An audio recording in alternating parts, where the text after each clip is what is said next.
మరొక పునరుద్ధరణ ఆరాధనలో చేర్చిన మిమ్మల్ని దేవుడు దీవించునుగాక. ముందుగానే ప్రకటించినట్లుగానే ఈరోజు మనకి ఉన్న ఈ క్షేమం దేవుని దయ, ఖచ్చితంగా ఆయన కటాక్షమే, ఇంకా వేరొకటి కానే కాదు. దేవుడే కటాక్షించాడు. నరులకి చాలామందికి తెలుసు దేవుడు కాపాడకపోతే మన ప్రాణాలు కాపాడుకోలేమని.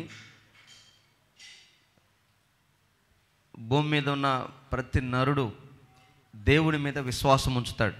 కాకపోతే ఆ విశ్వాసం, ఆ గురి దేవుడి మీదే పెట్టుకుంటాడా, లేకపోతే వేరే వేరే వాటిని దేవుడు అనుకొని వాటి మీద పెట్టుకుంటాడా అనేది తర్వాత సంగతి. మొదటైతే ఖచ్చితంగా దేవుడు ఉన్నాడని, ఆయన కాపాడుతాడని ప్రతి నరుడు నమ్ముతాడు. నమ్మని ఒక చిన్న అవిశ్వాసిని మనం ఆధారం చేసుకోకూడదు. కానీ ఎంతమంది వెంబడిస్తున్న ఆ దేవుని మనం నమ్మాలి, నిజ దేవుని గుర్తుపట్టాలి. మనం ఆయన గుర్తుపట్టాం, అందుకు మహిమ కలుగును గాక. ఆ రక్షణ ఇప్పటికే మనం అనుభవిస్తున్నాం, రక్షణ పొందుకున్నాం. అయితే రక్షింపబడుతూ ఆయన రాజ్యానికి సిద్ధపరుస్తున్న మన జీవితంలో ఈ విశ్వాస యాత్రలో కొన్ని ఘట్టాలు ఉంటాయి. దేవుని ఎదుర్కోవడానికి వెళుతున్న ఈ మార్గంలో రుచి చూడాల్సినవి, చవి చూడాల్సినవి, నష్టపోవాల్సినవి, పొందుకోవాల్సినవి, ఆశీర్వాదపు ఓటల్లోకి వెళ్తున్నప్పుడు కలిగే గాయాలు కొన్ని ఉంటాయి.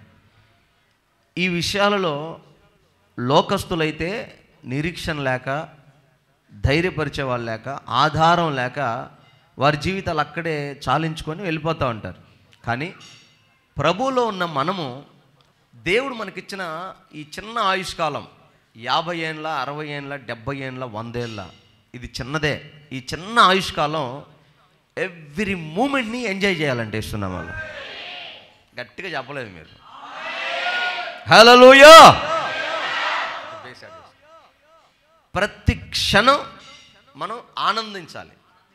దానికి లేఖనంలో రాయబడిన ఒక మాట ఏంటంటే, దైవజనుడైన పౌలు సంఘంతో చెప్తాడు. ఫిలిప్పీ పత్రిక 4వ అధ్యాయము 4వ వచనాన్ని చూడండి. దైవజనుడైన పౌలు గారు ఫిలిప్పీ సంఘానికి ఒక లేఖ రాస్తా ఉన్నాడు. ఎల్లప్పుడూ ఎల్లప్పుడూ చాలండి, మీ తలలు పైకెత్తండి. సంవత్సరాంతంలోకి వచ్చాం. సంవత్సర ప్రారంభంలో ఒక వాగ్దానం తీసుకున్నాం. ఇంకెన్ని వారాలు ఉన్నాయి మన ముందు? ఈ ఆదివారం కాక 2 వారాలు ఉన్నాయి. 21వ తారీఖు, 28వ తారీఖు 2 వారాలు ఉన్నాయి. అంటే ప్రభు సన్నిధిలో వాగ్దానం తీసుకొని 50 వారాలు అయిపోయినాయి. 2 వారాలు ఉన్నాయి. ఈ 50 వారాలు ఈ వాగ్దానాన్ని మనం అనుభవించామా? వాగ్దానాన్ని బట్టి సంతోషంగా బతికామా? కన్నీరు గార్చిన రోజులు, కష్టాన్ని తలుసుకొని బాధపడిన రోజులు, గుండెల్లో దుఃఖం పెట్టుకొని, మనోవేదన పెట్టుకొని బ్రతికిన దినాలు ఎన్ని లేవు ఈ సంవత్సరంలో? మరి సంవత్సరాలు తడబడి వాగ్దానాలు పొందుకొని దేవుణ్ణి ఆరాధిస్తూ ఆ మనోధైర్యంతో మనం ఎందుకు ఉండాలి? భయంతో మనం ఎందుకు బతకాలి? వాక్యం ఏమని సెలవిస్తుంది? ఎల్లప్పుడూ ప్రభువునందు ఆనందించండి, ప్రభువునందు ఆనందించండి. మరలా చెప్తున్నా, మరలా అంటాడు ఆయన అంటాడు ఈ మాట, మరలా చెప్పుచున్నాను, ప్రభువునందే ఆనందించండి. చాలామందికి కొన్ని సంతృప్తికరమైన జీవితాలు వస్తాయి. వ్యభిచారం చేస్తూ సాటిస్ఫై అవుతారు కొంతమంది. త్రాగుబోతు వ్యసనానికి బానిసలైపోయి సాటిస్ఫై అవుతుంటారు కొంతమంది. సినిమాలు చూస్తూ, సీరియల్ చూస్తూ ఆనందపడుతుంటారు ఇంకొంతమంది. డబ్బు సంపాదించుకొని జోబులు నిండిపోతున్నప్పుడు ఆహా నేను విపరీతంగా సంపాదిస్తున్నానని సంబరపడిపోతారు ఇంకొంతమంది. వారి ఆనందం వాటి మీద పెట్టుకొని బతుకుతూ ఉంటారు. కానీ అవి దుర్మార్గమైనవి, దురాశలతో కూడినవి. కానీ ప్రభు అంటారు, ప్రభువునందే ఆనందించండి, ఎల్లప్పుడూ ఆనందించండి. ఎల్లప్పుడు అంటే అప్పులు ఎక్కువైనాయి, అప్పులో ఇంటి మీదకి వచ్చారు, ఎట్లా ఆనందంగా ఉండాలి చెప్పండి? ఇంట్లో ప్రమాదం జరిగింది, గాయమైంది, మరణం వచ్చింది, ఆ ఇంట్లో ఆనందం ఎట్లా ఉంటుంది? పిల్లలు దారిదైపోయారు, చేయి అందలేదు, ఊర్లో వాళ్ళందరూ రకరకాల 4 మాటలు అనుకుంటున్నారు, ఎట్లా ఆనందంగా ఉండగలుగుతాం? శ్రమ వచ్చింది, మన ఇంట్లోకి శ్రమ వచ్చింది, మన జీవితంలోకి కష్టం వచ్చింది, ఎట్లా సంతోషంగా ఉంటుంది? చిన్న ఎగ్జాంపుల్ చెప్తా. ఆ రోజు యేసు ప్రభు ఒక తోటలో కూర్చొని శిష్యులందరినీ కూర్చోబెట్టి వారికి బోధ చేస్తున్నాడు. ఏమని చెప్తున్నాడంటే, ఇక నేను తొందరలో సిలువ మరణానికి అప్పగించబడబోతున్నాను, నన్ను సిలువేస్తారు, అయితే మీరు మాత్రం చాలా హ్యాపీగా బతకండి అని. అదేందయ్యా, నీకు సిలువ వేస్తే మాకు సంతోషం ఎట్లా వస్తుంది, నువ్వు చనిపోతే అసలు మాకు ఆనందం ఎట్లా వస్తుంది, మేము ఎట్లా సంతోషపడగలం అంటే, యేసయ్య వారితో అంటాడు, మీరు దయ్యాలు వదిలిపోతున్నాయనో, అద్భుతాలు జరుగుతున్నాయనో, ఆశ్చర్య కార్యాలు ఉన్నాయనో వాటిని బట్టి కాదు ఆనందించాల్సింది. దేనిని బట్టి మీరు ఆనందిస్తారంటే, నా సంతోషం, నేనిచ్చే సంతోషం, నా యందు ఉన్న సంతోషం. యోహాను సువార్త 13వ అధ్యాయము 34వ వచనం చూడండి.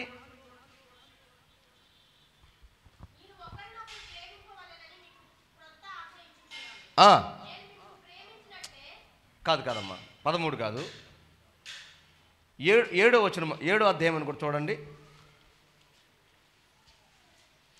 నా సంతోషము మీకిచ్చుచున్నాను అంటాడు. చూడండి, ఆ మాట చూడండి.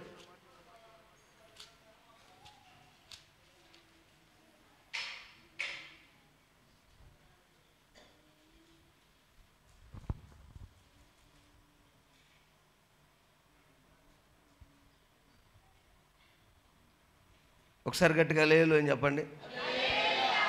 పోయింది, మిస్ అయిపోయింది, వాగ్దానం మిస్ అయిపోయింది. దేవుని స్తోత్రం. గట్టిగా చెప్పలు కొట్టండి. ఆమేన్. నా వైపు చూడండి, మరలా గుర్తొచ్చినప్పుడు చెప్తా. ఒకసారి గట్టిగా వెళ్ళి చెప్పండి. యేసయ్య అంటారు, ఆ తోటలో కూర్చోబెట్టుకొని శిష్యులందరినీ పిలిచి నా వైపు చూడాలి, మీరందరూ నా వైపు చూడండి. ఇక మీకు తర్వాత చెప్తానని చెప్పి, అది రెఫరెన్స్ ఏదో వస్తుంది, లైన్లోకి వస్తే చెప్తా. శిష్యులందరిని దగ్గర కూర్చోబెట్టుకుని యేసయ్య అంటారు, నా యందున్న సంతోషాన్ని బట్టి మీరు సంతోషంగా ఉండండి. నిన్ను బట్టి ఏం సంతోషంగా ఉండాలి? శ్రమ వచ్చిందనుకో, యేసయ్యలో ఉన్న సంతోషం ఏంటంటే, ఈ శ్రమ శాశ్వతం కాదు, యేసయ్య ఈ శ్రమను దాటిస్తాడు. ఆమేన్. కష్టం వచ్చినప్పుడు ఏం సంతోషంగా ఉండాలంటే, మన ప్రభు కలకాలం ఈ కష్టంలో విడిచిపెట్టేవాడు కాదు, ఖచ్చితంగా మాట్లాడతాడు, చేయందిస్తాడు, ఏదో ఒక వైపు నుంచి మనకు సహాయం చేస్తాడని. ఆయనను బట్టి రోగం మీద సమస్త అధికారం ఆయనకు ఉంది. మన ఒంట్లో కలిగిన రోగం కంటే మనలో ఉన్న పరమ వైద్యుడు గొప్పవాడు. ఆయన గాయాలే మనల్ని స్వస్థపరుస్తాయి. ఆయనలో అణువణువున సంతోషింపజేసే మాటలు ఉన్నాయి. ఆర్థికంగా కానీ, అనారోగ్యంగా కానీ, అశాంతితో కానీ, అసంతృప్తితో కానీ ఒక మనిషి ఉంటే ఆ మనిషికి కావలసిన సకల ఆశీర్వాదాలు యేసయ్యలో ఉన్నాయి. అందుకని నన్ను బట్టి నా యందు ఉన్న సంతోషంలో మీరు సంతోషంగా బ్రతుకుదురుగాక. ఇది చెప్పిన ఆయన పరిస్థితి ఏంటి? ఇప్పుడు 5 నిమిషాలు ఆగితే రోమీలు వస్తారు, రోమా సైనికులు వస్తారు, ఆయన పట్టుకుంటారు. అఫీషియల్గా ఏదో మినిస్టర్ గారిని తీసుకెళ్ళినట్టు కాదు ఆయన తీసుకెళ్ళింది. ఎట్లాగ తీసుకెళ్ళారు తెలుసుగా? పిడిగుద్దులు గుద్ది మోకాళ్ళ మీద కూర్చోబెట్టి ఈడ్చుకొని వెళ్ళారు. సర్వలోకాలను సృష్టించిన సృష్టికర్త మానవాళి పాప క్షమాపణ కొరకు శరీరంలోకి వస్తే ఆయన కలిగిన అవమానం అంతా ఇంత కాదు, అది ఇంకా లెక్కకు మించి వివరణకు అందని గొప్పది. అంత పెద్ద అవమానం మనుషుల కొరకు ఆయన అనుభవిస్తూ ఆ క్షణం వారితో ఎంజాయ్ చేస్తాడు. సంతోషంగా ఉండండి రా, హ్యాపీగా ఉండండి రా, ఇక నేను వెళ్ళిపోతున్నాను, ఇక నేను ఒక్కసారి సిలువ మరణం పొందానంటే మీకు శాశ్వత కాల పాప క్షమాపణ. కాబట్టి మీరు ఎల్లప్పుడూ ప్రభువునందు ఆనందించండి అని ఆనందాన్ని గురించి వారికి వివరిస్తూ ప్రతికూలమైన పరిస్థితుల నుంచి దాటమని వారికి బోధిస్తూ ఉన్నప్పుడు వారందరూ ఆ క్షణం చాలా సంతోషపడ్డారు. కానీ ఆ తర్వాత కొంచెం దుఃఖపడ్డారు. ఆయన పునరుద్ధానం అయ్యాడు, సిలువను మరణాన్ని గెలిచి తిరిగి వారిని సమీపించి వారందరికీ చెప్పాడు, నేను మీకు అదే చెప్పాను, మీకు శుభం కలుగును గాక, మీరు భయపడొద్దు, నేను మీతో సదాకాలం ఉంటాను, మీరు ధైర్యంగా ఉండండి, సర్వలోకానికి వెళ్ళండి అని యేసయ్య వారిని ధైర్యపరిచి పదే పదే సంతోషంగా ఉండమని చెప్పి వెళ్ళాడు.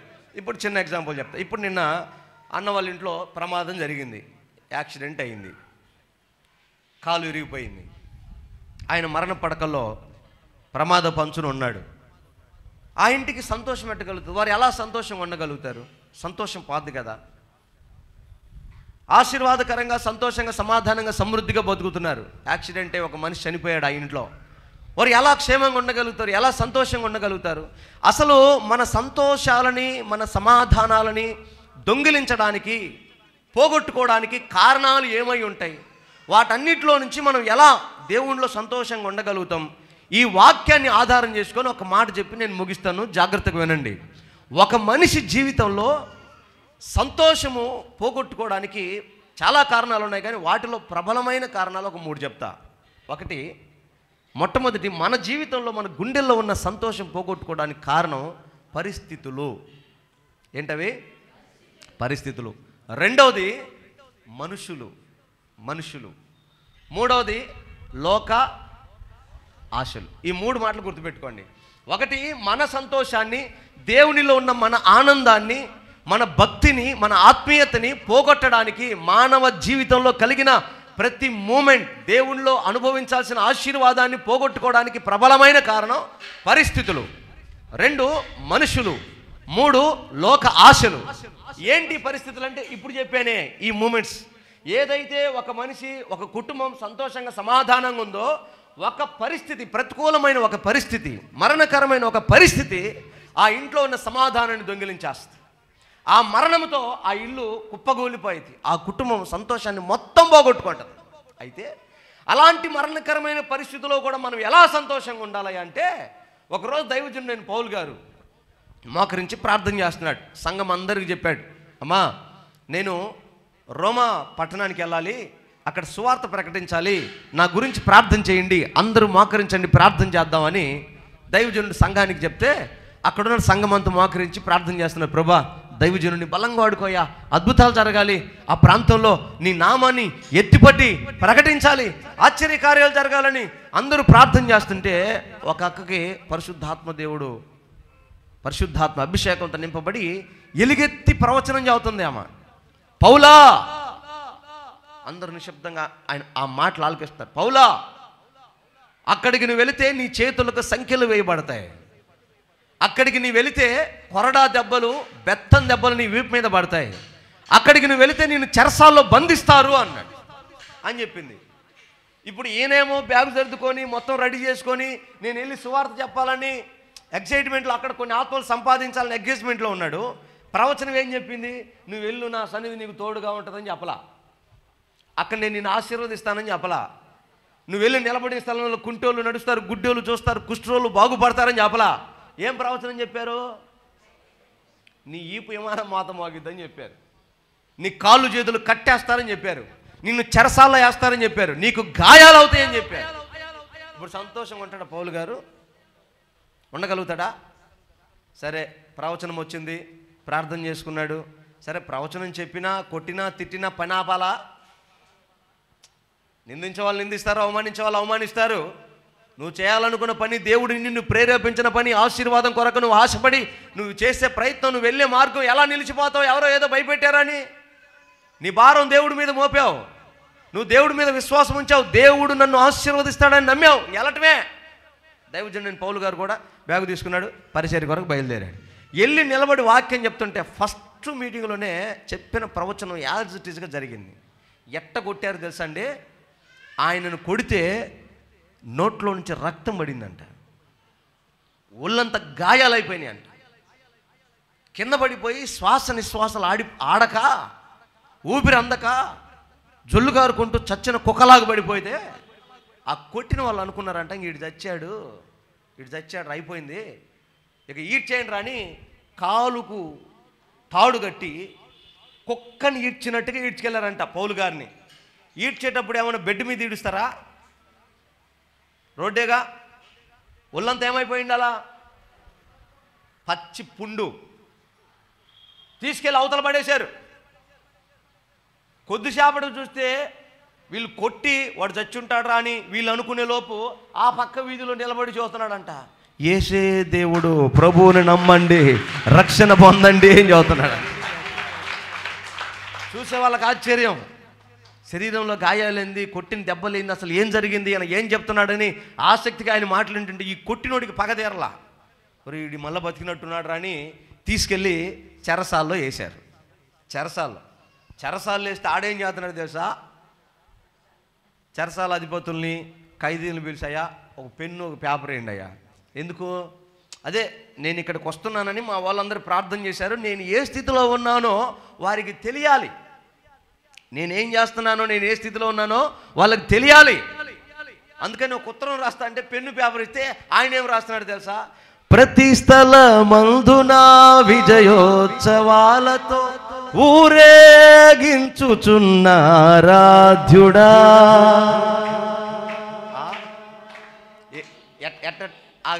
ఆగండి, ఏం రాశాడైనా? ప్రతి స్థలమందున. అసలు ఒక్క చోటన దండేశారా పౌలు గారికి? సెలవు కప్పారా? చప్పట్లు కొట్టారా? కుక్క నీడ్చినట్టు ఈడిస్తే ఆయన దాన్ని ఎంజాయ్ చేస్తున్నాడు. ప్రతి స్థలమందున విజయోత్సవాలతో. ఉద్యమం బాధరా? ఉద్యమం నేను ఎత్తిన టెంపో అయింది బ్రహ్మానందంగా అన్నట్టు. నువ్వు ఏ టెంపోలో పెడుతున్నావు పాట? మేము ఎంత ఉద్యమం ఉన్నావు, నువ్వేంద్రా ఉద్యమం? ఆయన చెరసాల్లో ఉండి ఆ పక్కన ఖైదీ వచ్చి, అదే పౌలా నీకేమైనా పిచ్చి పట్టిందంట, ఈ రకంగా ఒళ్ళంతా ఓనం కొట్టించుకున్నావు, విజయోత్సవాలతో ఊరేగిస్తున్నావు లేఖ రాస్తే, అప్పుడు దైవజనుడు అక్కడ నిలబడి పాట పాడి వాక్యం చెప్పి అక్కడున్న చెరసాల అధిపతులకి ఖైదీలకి మొత్తానికి సువార్త చెప్తే ఆ చెరసాల నాయకుడితో సహా మారు మనసు పొందారంట. కొట్టు, దేవునికి మహిమ కలుగును గాక. హల్లెలూయా, హల్లెలూయా. అంటే ఎంత భయంకరమైన మరణకరమైన పరిస్థితి ఉన్నా ఎంజాయ్ చేస్తాడు పౌలు. ఎట్లా పౌలా? దేన్ని బట్టి ఎంజాయ్ చేస్తావా అంటే పౌలు గారు ఏమంటారంటే, ఈ ప్రతి గాయానికి నా దేవుడు లెక్క కట్టబోతున్నాడు, నన్ను ఆశీర్వదించబోతున్నాడు, నన్ను ఘనపరచబోతున్నాడు. ఈరోజు భూమి పుట్టినప్పటి నుంచి భూమిని ప్రభావితం చేసిన మనుషులు లెక్క పెట్టచ్చు. ఒక అలెగ్జాండర్, ఒక హిట్లర్. సార్ వాళ్ళ సంగతి మనకెందుకు, మన దేశంలో చూసుకుందాం. ఈ కాకతీయ సామ్రాజ్యాధిపతి ఎవరైనా?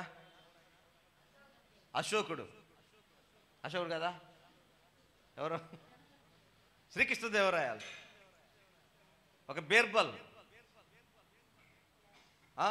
తర్వాత మన దేశంలో ప్రధానమంత్రి స్థానం నుంచి అందరినీ ప్రభావితం చేసిన ఒక అంబేద్కర్ మొదలుకొని, ఒక నెహ్రూ మొదలుకొని, ఇలాంటి గొప్ప గొప్ప పేర్ల కంటే వాళ్ళందరికంటే పౌలు గారే ఎక్కువ కొనియాడబడుతున్నాడు. హల్లెలూయా. ఆయన పేరు చెప్పని సంఘాలు ఉన్నాయా? ఆయన పేరు అసలు పాశ్చాత్య దేశాల్లో ఆయన జీవిత చరిత్రనే పాఠ్య పుస్తకాల్లో రాసుకొని చదువుతున్నారు. ఆయన జీవిత చరిత్రనే ఎంత గణపరచబడుతున్నాడు భూమి మీద. ఈరోజు కొంతమంది రాజకీయ నాయకుల దగ్గరికి వెళ్ళి, అన్నా ఏందన్నా నీ జీవిత ఆశయం ఏందని అడిగితే ఉత్తదో పచ్చిదో నిజమో అబద్ధం మొత్తానికి ఏం చెబుతాడు తెలుసా? నేను నా బొమ్మ ఉండాలి ఇంట్లో, నా విగ్రహం ఉండాలి ఊరి మధ్యలో. బతికే ఆశ, కనీసం వాడు అబద్ధమే చెప్పని, కానీ ఆ ఆశ ఉండాలి. మనిషి అన్నాక ఆ ఆశ ఉండాలి, అలా బతకాలి. అలా బతుకుతున్నారో లేదో తెలియదు, కానీ ఈయన మాత్రం అలాగే బతుకుతున్నాడు, అలాగే బతికాడు. ఆయన అంటాడు, నా యేసయ్య నా కొరకు బహుమానం సిద్ధపరిచాడు. అందుకని ఈ దెబ్బను బట్టి నేను భయపడట్లేదు, కానీ ఆయన ఇచ్చే బహుమానాన్ని బట్టి నేను ఆనందపడుతున్నా అంటాడు. హల్లెలూయా. అదే నేను ఆ రోజు చెప్పానే, ఆవులే అన్న మేము సువార్తకి వెళ్ళినప్పుడు కరపత్రాలు పంచుతూ ఉంటే ఒక లారీ అసోసియేషన్ ఆఫీస్ పైన ఉంది.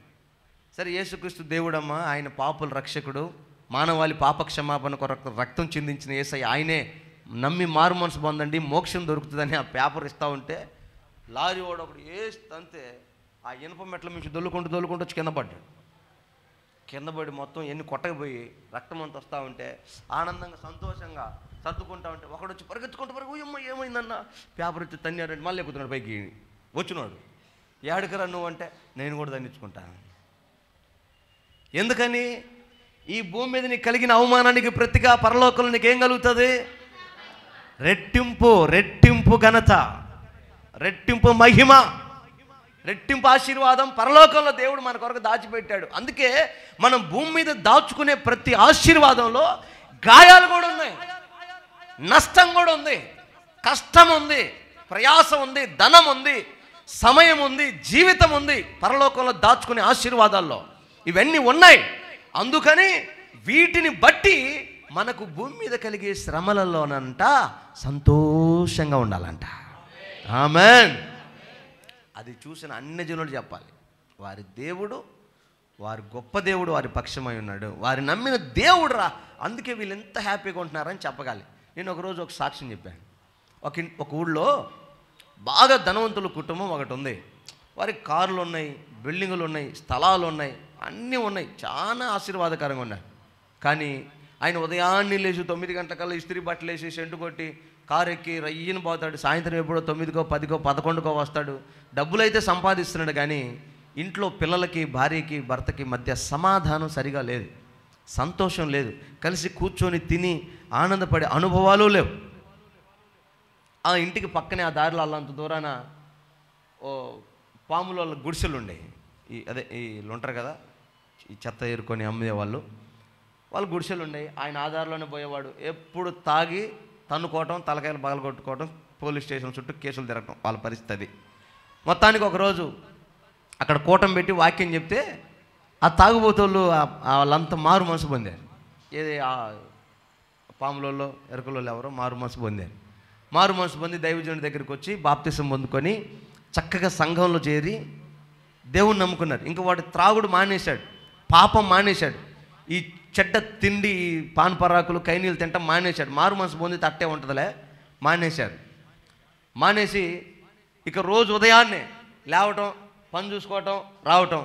ఆదివారం అయ్యేసరికి అందరూ రెడీ అయిపోయి ఆ చెత్త రిక్షా మీదే, ఆ ఏ చెత్త అయితే మోసుకొని తిరిగే రిక్షా ఉందో ఆ రిక్షా మీదే భార్య ఒకవైపు, ఇద్దరు పిల్లలను ఒకవైపు కూర్చోబెట్టుకొని రిక్షా దొక్కుంటా పాటలు పాడుకుంటా, యేసు రక్తము రక్తము అని పాటలు పాడుకుంటా మందిరం దగ్గరికి వెళ్ళటం, మందిరం దగ్గర ఆరాధన చూసుకొని భోజనం చేసి మరలా రావటం, సంతోషంగా రావటం. ఈ ధనవంతుడు, సంపాదించిన ధనవంతుడు ఆ దారిలో వెళ్తున్నప్పుడు ఆ మార్పు గమనించాడు. ఒరే, నేను ఇంత సంపాదిస్తుంటే నాకు ఈ సంతోషం రావట్లేదు. మొన్నటిదాకా తాగి కొట్టుకొని వచ్చేవాళ్ళు ఈరోజు ఏంట్రా ఇంత ఆనందంగా బతుకుతున్నారు, ఇంత సరదాగా ఉన్నారు, ఇంత సంతోషంగా ఉన్నారు, ఏంద్రా ఈ మార్పు కారణమని కారు ఆపి దిగి వాళ్ళ దగ్గర పోయి, రే ఏదో పేరు, ఏ కోటయ్య, వెంకటయ్య, సుబ్బయ్య, ఏమైందిరా మీకు, తాగి తన్నుకునే వాళ్ళు ఇట్ట మారిపోయారు ఏందిరా అంటే, అయ్యా సారు మేము యేసుక్రీస్తును నమ్ముకున్నాం సారు. కొట్టకూడదు చప్పట్లో. యేసు క్రీస్తును నమ్మితే ఆనందమే పరవశమైపోతుంది. ఇంతకుముందు ఎవరు నమ్మారు? అప్పుడు నమ్మిన దాంట్లో ఈ ఆనందం దొరకలా, కానీ ఇప్పుడు నమ్మిన ఈ నమ్మకం, ఈ విశ్వాసం ఆనందానికి పునాదులేసింది, సంతోషంగా సమాధానంగా బ్రతకడానికి కారణమైందయ్యా. మరి నీకు ఇప్పుడు ఇంతకుముందులాగా తాగాలనిపించట్లేదా? అబ్బా, అసలు ఆ వైపు ఆ వాసన వస్తే తలనొప్పి చర్చటానికి కొట్టుకుంటుందయ్యా, రావట్లేదు, నాకు అసలు ఆలోచన రావట్లేదు. మీ ఆమెను కొట్టట్లేదా? లేదయ్యా. ఎందుకని? ఒక్కసారి యేసయ్య ప్రేమను రుచి చూసి యేసయ్య రాజ్య సంగతులు తెలుసుకున్న తర్వాత ఇక నా సంతోషానికి అవధులు లేకుండా పోయిందయ్యా. నేను ప్రభువును బట్టి ఆనందిస్తున్నానయ్యా. దేవునికి స్తోత్రం, హల్లెలూయా. ఇప్పుడు చెప్పండి, వారి జీవితాలకి, ఇప్పుడు పౌలు గారి జీవితంలో జరిగిన సంఘటన కానీ, ఈ కుటుంబాల్లో జరిగిన సంఘటన కానీ, యేసుక్రీస్తు జీవితంలో జరిగిన సంఘటన కానీ గాయపరిచేయే, ప్రాణం పోగొట్టే పరిస్థితులే, భయంకరమైన ప్రతికూలతలే. కానీ ఆ ప్రతికూలతలో యేసయ్యను స్తుతించారు, యేసును బట్టి ఆనందించారు. అంతకంటే మనకి ఎక్కువ ఉన్నాయా? ఎవరైనా చెప్పగలరా ఉన్నాయని? మరి ఎందుకు ఎవరన్నా ఎట్టున్నారా అంటే, ఏదోలయ్యా అట్టు అన్నాం. ఒక్క నోరైనా ప్రైజ్ గాడ్, దేవుందయ్యా నా సూపర్గా ఉన్నామని చెప్పగలిగిన వాళ్ళు దొరుకుతురా? పలకరించి ఎట్టున్నారమ్మా? కొంతమంది బాగున్నావు సార్, దేవుణ్ణి బట్టి సంతోషంగా ఉన్నావు, దేవుని దయ్యా నా ప్రశాంతంగా ఉన్నామని అని చెప్పేది కొంతమంది. మిగతా వాళ్ళు ఎప్పుడు ఏందోలన్నా అట్టట్టు ఉన్నాం. మరి వీళ్ళు ఏమనాలి? పౌలు గారు ఏమనాలి చెప్పండి? నేను అన్నారు కదా, ఇంత సేవ చేస్తుంటే ఇన్ని అద్భుతాలు. మీకు విషయం తెలుసా? ఆ చెరసాల్లోనంట కలిగిన గాయాలు బాగు చేయడానికి వచ్చిన డాక్టర్లు స్వస్థపడ్డారంట. చరిత్ర పుస్తకాలు చదివితే మైండ్ పోయి ఏడిపోతుంది. ఆయన గాయాలు కడగడానికి వచ్చిన డాక్టర్లో ఉన్న జబ్బులు కూడా స్వస్థత పొందినాయంట. అంటే పౌలు గారిని ముట్టుకుంటే స్వస్థత. ఏం అద్భుతాలండి ఇలాంటి అద్భుతాలు! ఆయన పాట విని, ఆయన మాట విని చెరసాల్లో ఉన్న హంతకులు, దుర్మార్గులు, వ్యభిచారులు మారు మనసు పొందారంట, దేవుణ్ణి నమ్ముకున్నారంట.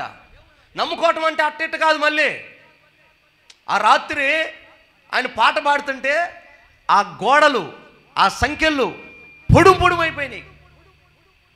పాట పాడుతుంటే ఈ శ్రమలో ఉండి ఆ గోడలు పడిపోయి సంఖ్యలు ఊడిపోతే ఈ చెరసాల నాయకుడు అనుకున్నాడు, వీళ్ళు ఖైదీలందరూ పారిపోతారు, ఇదేదో పడిపోయింది, ఇప్పుడు అధికారులు వచ్చి నన్ను చిత్రహింసలు పెడతాడు, వాళ్ళ చిత్రహింసలు పడే కంటే నేను చచ్చిపోవటం మేలని తన నడుముకు కట్టిన కత్తి తీసి కడుపులో దూసుకుపోయాడంట చచ్చిపోవటానికి. అప్పుడు పౌలు గారు, అయ్యా ఏ హాని చేసుకోవద్దయ్యా. ఎందుకయ్యా చేసుకోవద్దు, వీళ్ళందరూ వెళ్ళిపోతే నా పరిస్థితి అదేగా. అప్పుడు పౌలు గారు అన్నాడు, లెక్క పెట్టుకో, ఒక్క ఖైదీ కూడా పారిపోలేదు, ఒక్క ఖైదీ కూడా పారిపోలేదు. సరదాగా మనమే ఆ ఖైదీల దగ్గర పోయి, ఒరే దొంగోడా, చెరసాలు పడిపోయి సంఖ్యలు ఊడిపోయి పారిపోవచ్చు కదరా అని అడిగామని వాడు ఏమంటాడు తెలుసా, రాత్రి పౌలు గారు పాట పాడితే నేను మారు మోసపోయిందినా, పోయేదేలా, ఏదైతే అది ఏడో చూసుకుందాం, వేస్తే రక్తమే జయం. నీతి, న్యాయము, ధర్మం ప్రకారం బ్రతకడానికి తీర్మానం చేసుకున్నారు. ఒక మాటలో, ఒక పాటలో, ఒక జీవిత సాక్ష్యంలో. ఇన్ని సంవత్సరాలైన మన జీవితాల్లో ఆ మార్పు రాకపోతే, ఇంకా మనం దేవుని బట్టి ఆనందించకపోతే, శ్రమల వైపు చూసి భయపడితే ఎట్లా అండి? విశ్వాసం అంటే అదా. దేవుని కొరకు నిలబడే విశ్వాసం అంటే ఏంటో తెలుసా? పీకలు తెగుతున్నా కూడా క్రీస్తును మహిమపరచడమే విశ్వాసం, క్రీస్తులో ఆనందించడం. నీకు డబ్బులు ఇచ్చినప్పుడు సంతోషం, కోటం. ఉద్యోగం వస్తే సంతోషం, కోటం. వ్యాపారం పెడితే సంతోషం, కోటం. శ్రమ వచ్చినప్పుడు, దుఃఖం వచ్చినప్పుడు, బాధ వచ్చినప్పుడు విశ్వాసం అదే కదా. ఏం తెలుసుకున్నారు మీరు క్రైస్తవ్యంలో? సింహాల నోళ్లకు బలైపోయిన విశ్వాసులు లేరా? అగ్ని గుండాలకి ఆహుతి అయిపోయిన విశ్వాసులు లేరా? సముద్రంలో జల సమాధి అయిపోయిన విశ్వాసులు, సేవకులు లేరా? వాళ్ళందరి పునాదులే కదా ఈరోజు మనం స్వేచ్ఛగా ఆరాధన చేయగలుగుతుంది. మనకేమైనా కొత్తది వస్తుందా? ఎందుకు భయపడాలి? క్రీస్తు యేసును బట్టి ఆనందించుదుము గాక. హల్లెలూయా. అందుకే ప్రతికూలమైన పరిస్థితులు రాని, నేను అదే మొదటి రోజు నుంచే మీకు చెప్తున్నా, ప్రిపేర్ అవ్వండి, ప్రిపేర్ అవ్వండి, ప్రిపేర్ అవ్వండి. మనలో ధైర్యం కోల్పోవద్దు. మరణం ఎటువైపు నుంచి వస్తుందో తెలియదు, దేవుడు ఎప్పుడు అనుమతిస్తాడో తెలియదు. కృంగిపోయే పరిస్థితి మనకు ఉండకూడదు. మనం రెడీ అవ్వాలని చెప్తుంది. మీకు అర్థం కాలేదా? కాలం సంపూర్ణమైంది, ఇంక వస్తుంది, వరుస పెట్టి వస్తుంది. లోకంలోకి వచ్చింది దావీదు అన్నట్టు, లోకులందరూ వెళ్ళవలసిన మార్గంలో నేను వెళుతున్నాను అని ప్రయాణం మొదలైంది, వెళ్ళాల్సి వచ్చింది. ఆ రోజు నీవు నీ ఇంటి వారు కృంగిపోకుండా ఉండినట్లుగా విశ్వాసంలో నీ జీవితాన్ని స్థిరపరచుకుందువుగాక. అందుకే కలవరపడే జీవితాలు మన దేశంలో మన జీవితాలు ఉండకూడదు వేస్తున్నాము.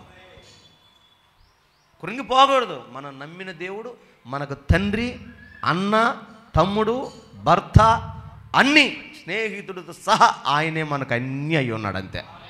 భయపడకూడదు, కలవరపడదు, ప్రతికూలమైన వాటికి అన్నిటికీ కంగారు పడకూడదు. దైవజనుడు జాన్ వెస్లీ అని ఒక దైవజనుడు ఉన్నాడు. ప్రపంచాన్ని సువార్త ఉజ్జీవంతో నింపేశాడు. యేసయ్య పిచ్చి బట్టి పౌలు గారిలాగా బతికాడు ఆయన.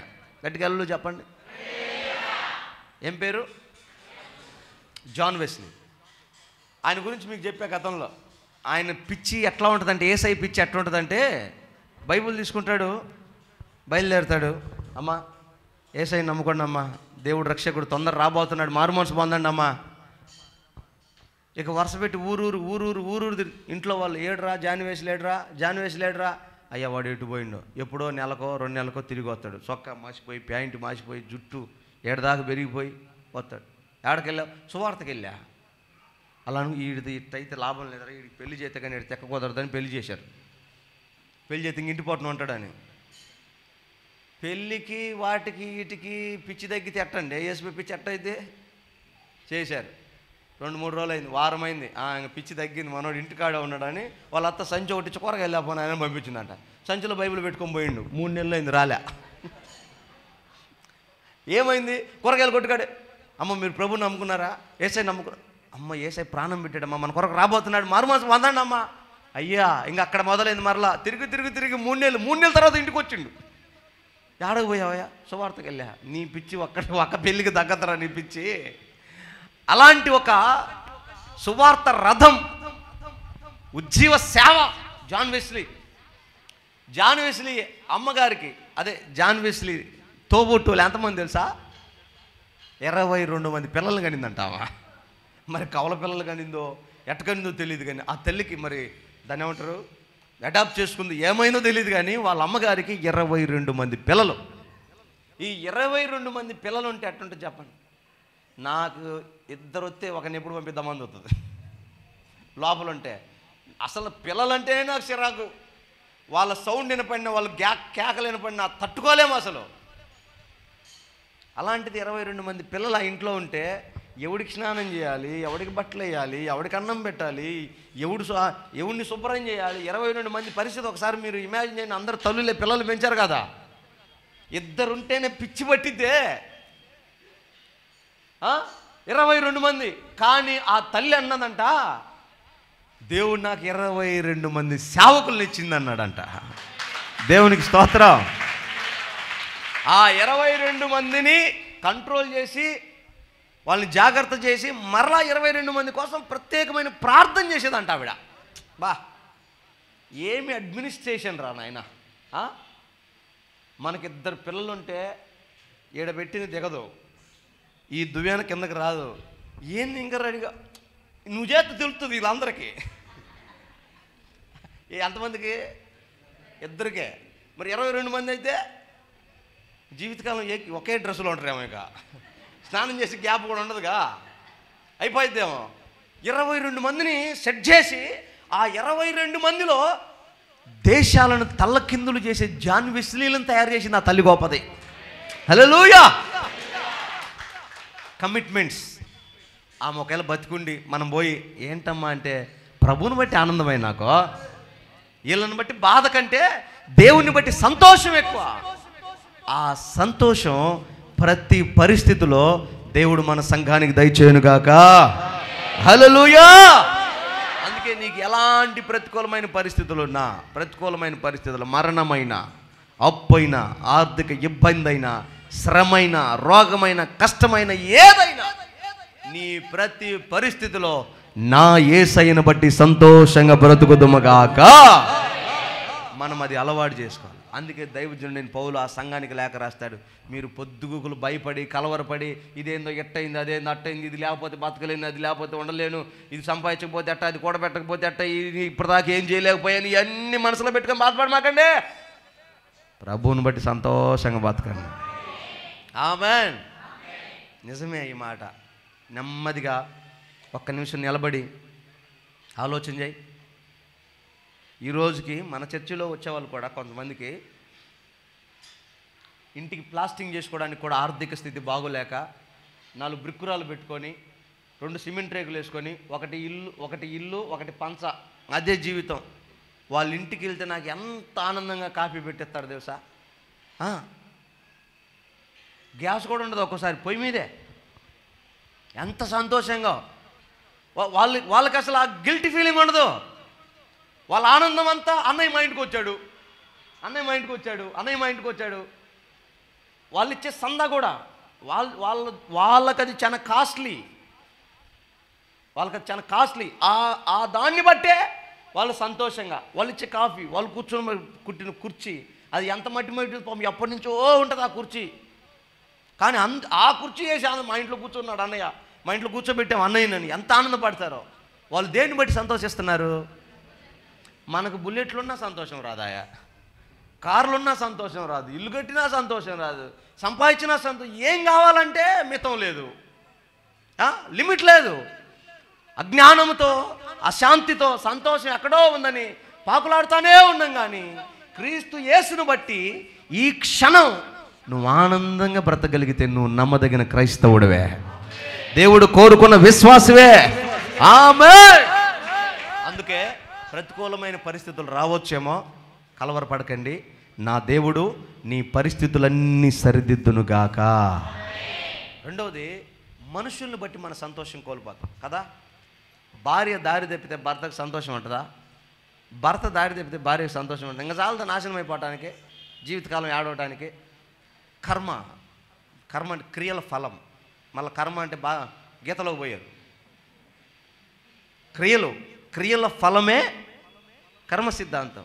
క్రియలు నువ్వు చేసిన దాన్ని బట్టే నీ కుటుంబం ఉంటుంది, నీ లీవియన్స్, నువ్వు ఎలాగైతే నీ కుటుంబాన్ని దిద్దుకొని ఆ దేవుని కంచెలో నిలబెట్టుకుంటావో అలాగే నీ పిల్లలు, నీ భార్య, నీ భర్త, నీ ఇల్లు ఉంటుంది తప్ప నువ్వు ఆ లీవెన్స్ ఇచ్చి నువ్వే పోగొట్టుకొని నువ్వే పాడు చేసుకొని నీ చేతులారు నువ్వు చేసుకొని నాకు అశాంతి ఉంది, నాకు అసమాధానం ఉంది, నేను చచ్చిపోతే బాగుండి, ఎందుకు ఎవరి కోసం బతకాలని పురుగుల మంది డబ్బా తెచ్చుకుని తాగామనుకో, ఎవరేం చేస్తారు? దానికి యేసు ప్రభు కూడా ఏం చేయలేదు. నీకు ఒక యేసు ప్రభు మీద మీరు నింద వేయొద్దండి. యేసు ప్రభు నిజంగా నీ జీవితంలోకి ఇన్వాల్వ్ అవుతే ఈరోజు అక్కడ వాళ్ళు ఉండరు, వాళ్ళు కూడా ఇక్కడ ఉంటారు. అర్థమైందా? హల్లెలూయా. గట్టిగా చేతులెత్తి చెప్పండి అయ్యా, అట చెప్పాలి. యేసు ప్రభు ఇన్వాల్వ్ అవుతే వాడు ఆడున్నాడు గాంధీ సభ కాడ, ఎక్కడ ఉంటాడు. ఆయన ఎప్పుడు ఇన్వాల్వ్ అవుతాడంటే నీ చేతిని ఆయనకు అప్పగించాలి. యేసయ్యా, ఇక నుంచి నేను నీలో ఉండాలని, నువ్వు నాలో ఉండాలని నేను కోరుకుంటున్నాను. ఇదిగో ఈ ముంచడు బాప్తిసం ద్వారా నిన్ను నా జీవితంలోకి ఆహ్వానిస్తున్నానని నువ్వు అనుమతిస్తే అప్పుడు ఆయన నిన్ను ఏలటం మొదలుపెట్టాడు. నిన్ను దిద్దుతాడు, సరిదిద్దుతాడు, బాగు చేస్తాడు. నీకు రావాల్సిన ప్రతి మేలు ఆయన మహిమ ఐశ్వర్యంలో నుంచి నీకు అనుగ్రహిస్తాడు. నీకు, నీ పిల్లలకు తక్కువ కాకుండా చూస్తాడు, మరణం తప్పిస్తాడు, రోగాన్ని స్వస్థపరుస్తాడు, శ్రమలో నుంచి విడిపిస్తాడు. ఆయన నీ పరిస్థితిని బట్టి నిన్ను ఖచ్చితంగా ఆయన ప్రమోట్ చేస్తాడు, గొప్ప చేస్తాడు. ఆయనకు సంబంధం లేకుండా ఆయన నీ చిత్తమే చేసుకొని నీ ఇష్టానుసారంగా బతికి ఆ దేవుడు నాకెట్ట చేసి ఎందుకు చేశాడంటే నేనే ఒప్పుకోను, అసలు ఆయన ఎందుకు ఒప్పుకుంటాడు? అవునా కాదా? హల్లెలూయా. ఈడ తేడా పడిందమ్మా. వాస్తవం ఎప్పటికైనా మించిపోయింది లేదు. యేసు నామములో ఈ కృప మన సంఘానికి కలుగునుగాక. నీ సంతోషాన్ని పోగొట్టేది నీ పిల్లలు దారి తప్పిపోయారు, నువ్వు ఎట్లా సంతోషంగా ఉండగలుగుతావు? యజమాని దారి తప్పితే నువ్వు ఎట్లా సంతోషంగా ఉండగలుగుతావు? నీకు రావాల్సిన ఆశీర్వాదం, తన కష్టార్జితం నువ్వు అనుభవించకుండా ఎవరో దుర్మార్గులు అనుభవిస్తే, నీ పిల్లలు అనుభవించకుండా, నీ కుటుంబం అనుభవించకుండా లోకస్తులు అనుభవిస్తే నువ్వు ఎట్లా సంతోషంగా ఉండగలుగుతావు? అందుకే నీ జీవితంలో ప్రతికూలమైనవి తీసుకొచ్చే మనుషులను బట్టి నీ సంతోషం కోల్పోవచ్చేమో, కానీ ఆ స్థితిలో కూడా ప్రేమ అనే ఒక ఆయుధాన్ని నీ గుండెల్లో కనుక స్థాపించుకోగలిగితే అక్కడ కూడా నువ్వు సంతోషంగా ఉండగలుగుతావు. హల్లెలూయా. ఎలాగో యేసయ్య చెప్తాడు. ఇప్పుడు చదువు అన్నమాట. యోహాను సువార్త 13వ అధ్యాయము 34వ వచనం చూడు.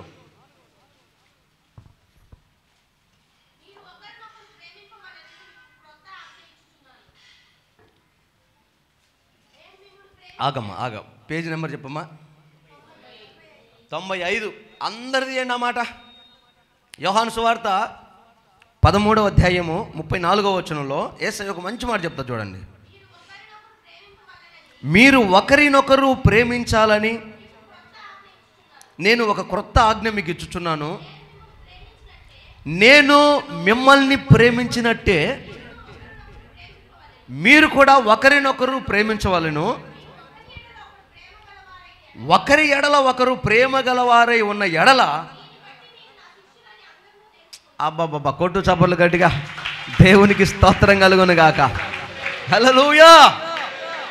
దీనిని బట్టి వీళ్ళు విశ్వాసులు, వీళ్ళు క్రైస్తవులు, వీళ్ళు దేవుని పిల్లలు, వీళ్ళు చర్చికి వెళ్తారని దీనిని బట్టి వాళ్ళు అర్థం చేసుకుంటారంట. దేనిని బట్టి? ఒకరినొకరు ప్రేమించాలి.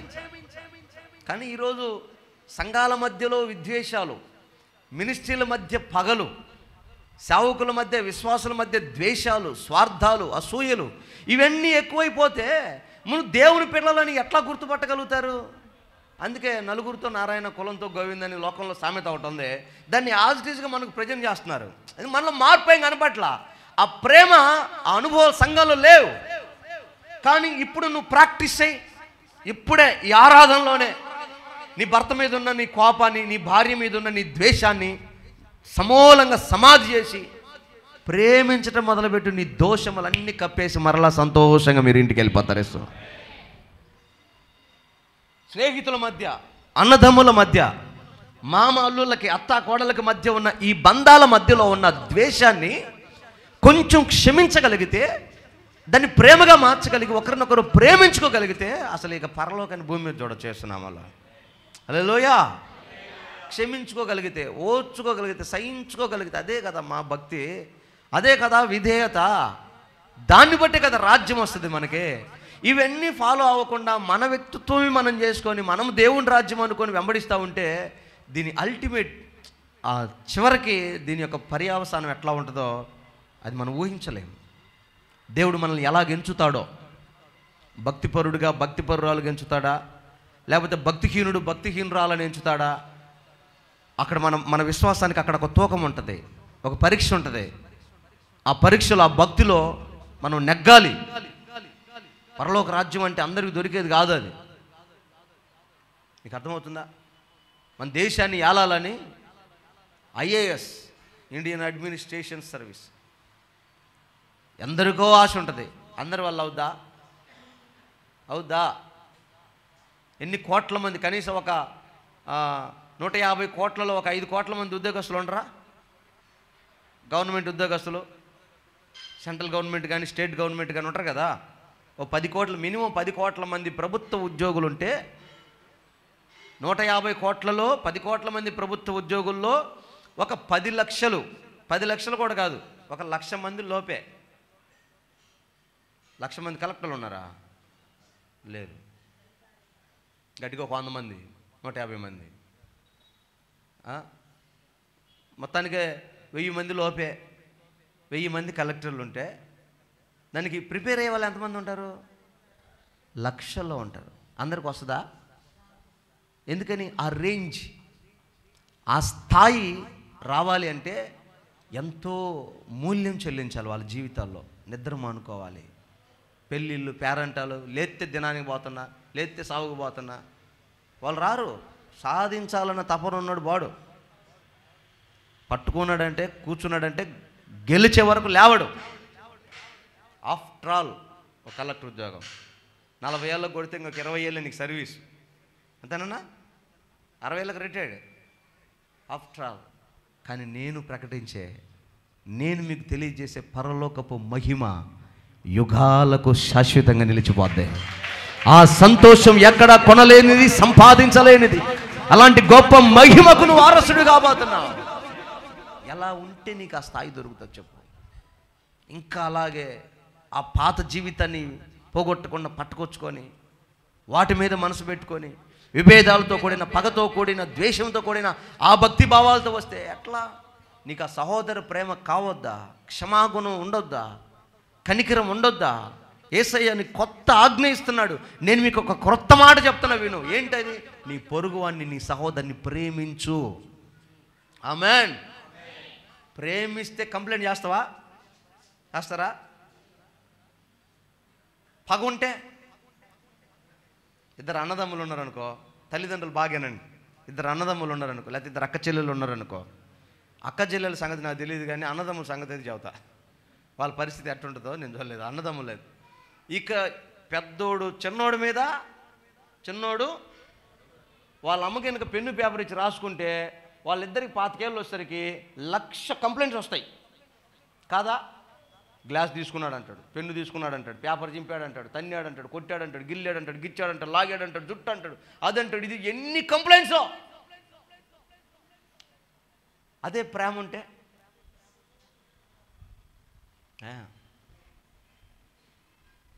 రాయ్స్, శ్రీమంత్ ఇద్దరు ఉన్నారు కదా. రాయ్స్ వెళ్ళి శ్రీమంతుని బ్యాడ్ తీసుకుని పెటామని కొట్టాడు. మా అమ్మాయి, రేయ్ వాడు అంత లావను కొడితే ఏడవా, నీకు నొప్పి లేదా అని వాడు అంటాడు. వాడికి 6 years ఎంతో ఉంటుంది. చిన్నపిల్లలు నానమ్మ, వాడికి తెలియదు కానీ 6 years కూడా అన్నాడు. చిన్నపిల్లలే నానమ్మ, వాడికి తెలియదు కానీ తెలియదని. కారణం ఏంటి? ఎందుకు అన్నాడు ఆ మాట అంటే, ఒకటి ఏడిస్తే పెద్దోళ్ళు మళ్ళీ కొడతారేమో భయమైనా ఉండాలి, లేదా వాడి మీద ప్రేమైనా ఉండాలి. అందుకే కంప్లైంట్ రేజ్ చేయలే వాడు. సేమ్ టు సేమ్ మనం కూడా ఒక వ్యక్తిని భరించగలిగితే, సహించగలిగితే అది కంప్లైంట్ ఉండదు. ఇక ఆ ఇంటి పరలోకంగా ఏముంది? హల్లెలూయా. సమాధానం పడితే, సరిదిద్దుకోగలిగితే ఇక ఆ ఇంట్లో ఎప్పుడు సంబరమే, సంతోషమే. గొడవలు ఎందుకుంటాయి? ఇంకా ప్రశాంతంగా ఉంటుంది. మనిషి అన్న ఖచ్చితంగా తప్పు చేయకుండా ఎవరు ఉండరు భూమి మీద. తప్పు చేస్తాడు, కానీ సరిదిద్దుకొని దాన్ని ముందుకు వెళ్ళగలిగితే, తీసుకెళ్ళగలిగితే సమాధానం మధ్యలో ప్రేమ పడుతుంది.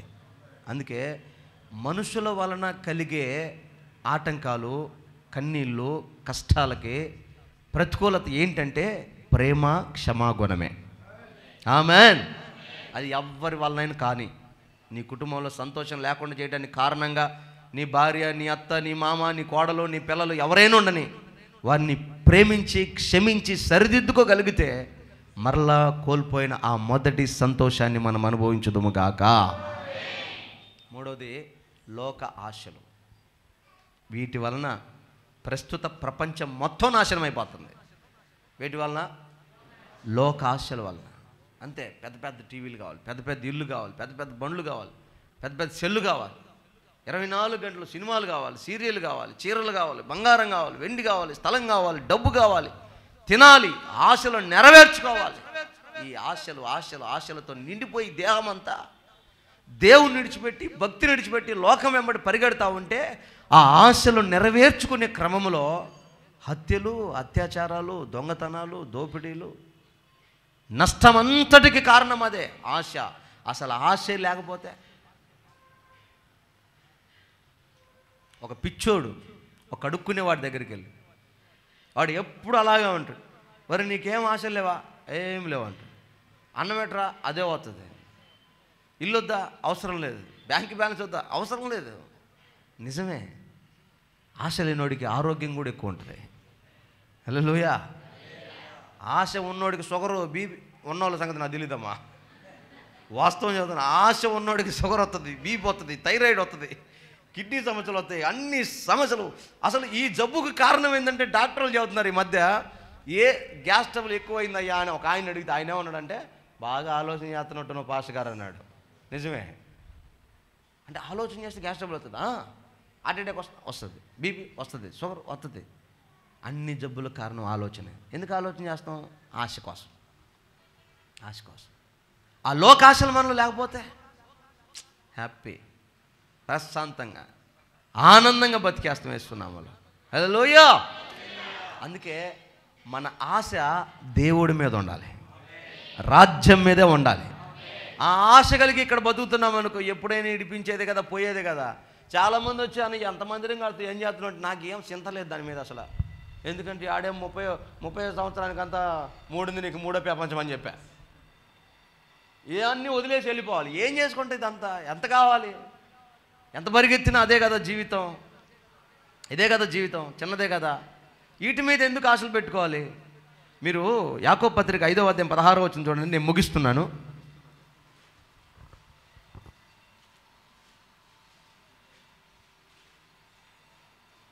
యాకోబు రాసిన పత్రిక 5వ అధ్యాయం 16వ వచనం.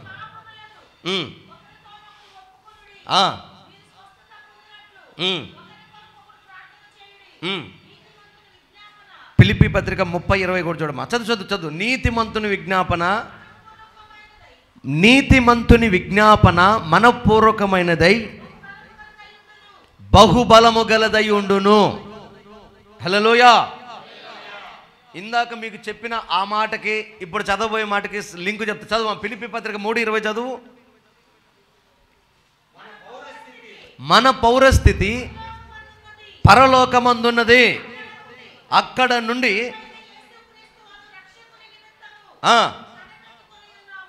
కొట్టండి చప్పలు గట్టిగా, దేవునికి మహిమ కలుగును గాక. హల్లెలూయా. పౌరస్థితి అంటే తెలుసా? ఇప్పుడు మనము ఏ పౌరస్థితి కలిగిన వారము అంటే భారతదేశ పౌరస్థితి కలిగిన వారము మనం. ఈ దేశానికి సంబంధించిన వాళ్ళమని. ఇప్పుడు దైవజనుడు పౌలు సంఘానికి లేఖ రాస్తూ చెప్తున్నాడు, మన పౌరస్థితి ఎక్కడుందంట? పరలోకంలో ఉంది. అంటే నీ రేషన్ కార్డు, నీ ఆధార్ కార్డు, నీ పాన్ కార్డు, ఆ కార్డులన్నీ ఎక్కడున్నాయి? పరలోకంలో ఉన్నాయి. దానిని బట్టి నువ్వు సంతోషంగా ఉండు. అక్కడ లేవా, ఇక నువ్వు ఏడవచ్చు, కింద పడి దొల్లొచ్చు. పరలోకంలో నీ పౌరస్థితి ఉందన్నదన్న నమ్మకం నీకుంటే బిందాస్గా బతుకు లోకంలో. ఎందుకంటే ఇది శాశ్వతం కాదు. ఎట్ట బతికినేదో ఒకరోజు వెళ్ళిపోతాం.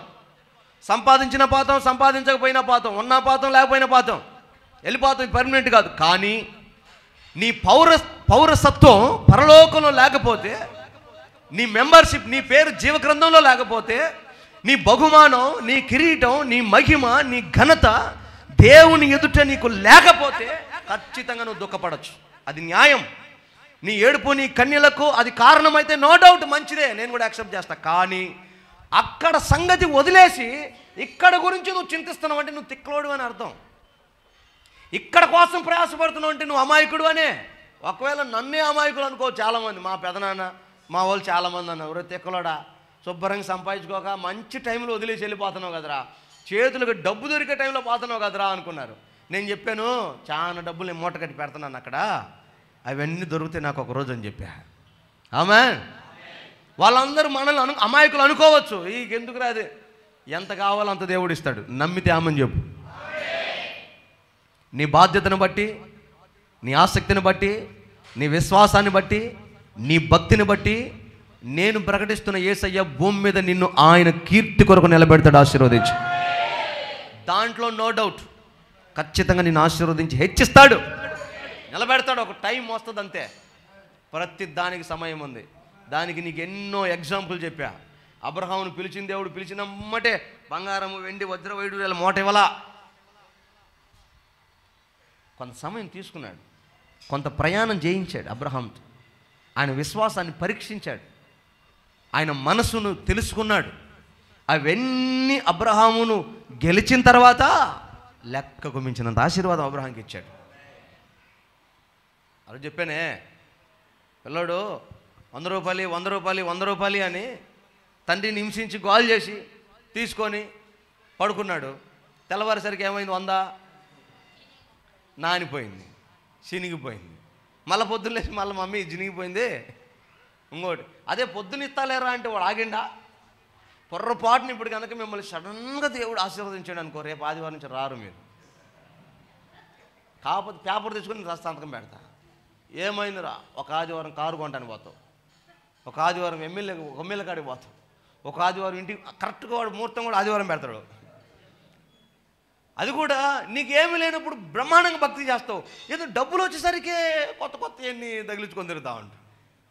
దేవుడు హెచ్చిస్తాడు, ఆశీర్వదిస్తాడు. ఆ సమయం వస్తుంది వేస్తున్నామలో, అంతవరకు వెయిట్ చేయి. అప్పుడు నీకు ఎంత ఆశీర్వదించినా నువ్వు ఎక్కడ పోగొట్టవు, ఎక్కడ నష్టపరచవు, మిస్యూజ్ చేయవు, దారి తెప్పించే ప్రమాదకరమైన అలవాట్లు చేయవు. అప్పుడు నీకు అర్థమవుతుంది మొత్తం. ఆ స్థాయి వచ్చే దాని కొరకు నువ్వు ప్రార్థన చేయాలి వేస్తున్నామలో. హల్లెలూయా. హ్యాండిల్ చేయలేవమ్మా. మన ఊరిలో బాగా పేదరికంలో ఉన్న ఒక ఫ్యామిలీ పొలం అమ్మితే 40 లక్షల డబ్బులు ఇచ్చారు బ్యాగ్ కేసి. మొత్తం ఫ్యామిలీకి జ్వరం వచ్చింది. అన్ని డబ్బులు చూసరికి ఇంటికి పిలిపించి నన్ను ప్రార్థన చేయించారు. ఏమైందమ్మా మొత్తానికి ఒకేసారి జ్వరం వచ్చిందంటే, డబ్బులన్నీ వచ్చినాయి అన్నయ్య, ఆ డబ్బులన్నీ చూసరికి జ్వరం వచ్చింది అన్నయ్య మాకు. అన్ని డబ్బులు వచ్చి ప్రార్థన చేసుకుని 100 ఇచ్చింది నాకు. ఎందుకంటే ఆమెకు అలవాటు అదే, ఇక అలవాటు అదే. అట్లా ఒక్కసారికి ఇచ్చావనుకో నీకు గుండె పల్లి చచ్చిపోతావు. అందుకని నువ్వు దేవునితో ప్రయాణం మొదలుపెట్టు, దేవుణ్ణి ఆనందించడం అలవాటు చేసుకో. మరి వీడికి ఎంత ఇచ్చినా వీడి ఏం సాటిస్ఫై అవ్వట్లేదు, వీటిని బట్టి వీడి ఆనందం ఇంకోటి ఉందని చెప్పి ఆయన ఇస్తూనే ఉంటాడు వేస్తున్నాం వల్ల. హల్లెలూయా. దీంతో సాటిస్ఫై అయ్యావనుకో అక్కడ ఆగిపోతావు. అది కాదు మన సాటిస్ఫాక్షన్, అక్కడ ఉంది మన సాటిస్ఫాక్షన్. మన సంతోషం పైన ఉంది. అక్కడ నువ్వు ఆలోచించాల్సింది, నువ్వు చింత చేయాల్సింది దాని మీద. ఈరోజు నేను వెళ్ళిపోతే ప్రభు దగ్గర పొందుకోవడానికి నాకు ఏ బహుమానం ఉంది, దేనిని బట్టి నన్ను ప్రభు హెచ్చిస్తాడు, నన్ను ఆశీర్వదిస్తాడు, ఏమైనా త్యాగాలు ఉన్నాయా? హలో, ఇప్పుడు క్రిస్మస్ వచ్చింది కదా, అందరు క్రిస్మస్ పాటలు, క్రిస్మస్ ఆరాధనలు చేస్తారు కదా. ఈ క్రిస్మస్లో మీరు అందరూ అనుకున్నట్టుగా ఏందేందో అనుకుంటున్నారు. కానీ నిజంగా ఒక మాట చెప్పి నేను ముగిస్తా, మన సబ్జెక్ట్ కాదు ఆయన చెప్తా. క్రిస్మస్ అన్నారు కదా, ఆ అమ్మాయికి నిశ్చితార్థమైంది, ఇక రేపు ఎల్లుండో పెళ్లి జరుగుతుంది. తెల్లవారేసరికి గర్భవతి అయింది. పొద్దున్నే బయటకు వచ్చి, అమ్మ రాత్రి దేవుడు నా కల్లోకి వచ్చి నీకు యేసుప్రభు పుడతాడు, నువ్వు ధన్యురాలు అని చెప్పాడమ్మ అంటే ఇంటి పక్కన వాళ్ళు ఏమంటారు, ఆపై నీ నాటకాలు, ఈ ఆడో తిరిగి వచ్చింది, ఈ పనికి మాలింది అంటారా? అనరా? ఖచ్చితంగా అంటారు. అంతటితో వదలలేదంట, రాళ్ళు పట్టుకున్నారంట. ధర్మశాస్త్రం ప్రకారం వివాహం కాకుండా గర్భవతి అయితే రాళ్ళతో కొట్టి చంపాలని రాళ్ళు పట్టుకున్నారంట. ఈ విషయం ఈ అమ్మాయికి తెలుసు. వాళ్ళ అమ్మ నన్ను ఎందుకే ఇంత దానికి నువ్వు అసలు ఎందుకు ఒప్పుకున్నావు? దేవదూత వచ్చాడనుకో, అడిగాడు అనుకో, నువ్వు ఎందుకు ఒప్పుకున్నావు అంటే అమ్మాయి ఏముంది తెలుసా, అంత ధన్యత నాకు కాకపోతే ఇంకెవరు దొరుకుతుంది, నేను కాకపోతే నా జీవితాన్ని త్యాగం చేసే యేసయ్య కొరకు అనేదంట. దేవునికి స్తోత్రం. మొదటి త్యాగం. రెండవది, యేసేపు అమ్మాయిని తీసుకోవడానికి పోతున్నాడు. యాడకిరా యేసేపు వెళ్తున్నావు?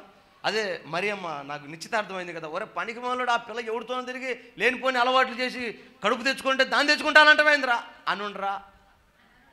ఖచ్చితంగా అంటారు. యేసేపు చేతగానోడని ఎన్ని మాటలనరో, యేసేపుని ఎన్ని మాటలనరో. కానీ దేవదూత యేసేపు దగ్గరికి వచ్చాడు.